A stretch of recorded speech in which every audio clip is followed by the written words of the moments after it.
The Ottoman Empire was in existence from the year 1299 until the year 1922. The information in this video will summarize and supplement the information in the World in 1750 reading packet, but it is not a perfect replacement. All of the details in the reading are not discussed in the video. So, again, the Ottoman Empire was in existence from 1299 until 1922. Of the empires we are looking at in 1750, the Ottoman Empire is probably the largest.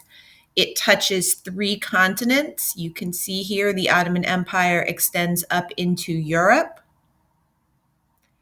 down into Africa, and over into Asia, taking over part or all of modern countries like Greece, Turkey, Syria, Iraq, Egypt, parts of Ethiopia, Somalia, Saudi Arabia, Kuwait, Jordan, and others. However, this map, which is actually a 1789 map, not a 1750 map, also demonstrates that the Ottoman Empire is much smaller than it had been just 100 years earlier. By 1750, the Ottoman Empire is already starting to lose both land and power. It has already begun its very slow, very long, and for the people who lived in it, very painful death. But the Ottomans reached their peak and continued to stay a force in the world, largely on the strength of their military. And the powerful Ottoman military was made up in large part by a group of men known as the Janissaries. And Janissaries are somewhat unique in history in that they are individually powerful.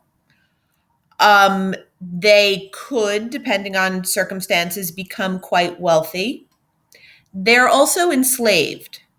Janissaries are not free to come and go as they please, and while they do have much more freedom than we typically think of as belonging to an enslaved person, they are enslaved. The Janissaries would be taken from their families at young ages.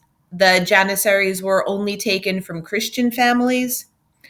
So they are Christian men enslaved by the Ottoman Empire, though most will convert either willingly or by force to Islam at the beginning of their service. Okay. By 1750, you also see local and regional officials gaining much more power. And as local and regional officials gain power, the Sultan loses power. Okay. So politically, you are seeing a change in the power of the Ottoman Empire. What you also see, though, in the Ottoman Empire during this point in history particular, is that it is a much more socially progressive society than anybody else around, really. While there is not religious equality in the Ottoman Empire, there is a large degree of religious freedom. So while we associate the Ottoman Empire with Islam, and they use Islam to both unify and expand their empire, the Ottoman Empire contains large quantities of Christian, Jewish, Buddhist, and even depending on the year, some Hindus. Okay, and while they are not treated equally to their Muslim neighbors, they are 100% allowed to practice their own religion. Okay, there is an offer of conversion, but there is no forced conversion. There is no forced attending of Islamic schools. Local religious communities were allowed to run their own schools and, to an extent, run their own courts and legal systems. Okay. However, non-Muslims paid much higher taxes and did have some restriction of rights. They were, for example, not allowed to serve in the government. Okay. The Ottoman Empire also gives women more rights than you see in most other places during this time.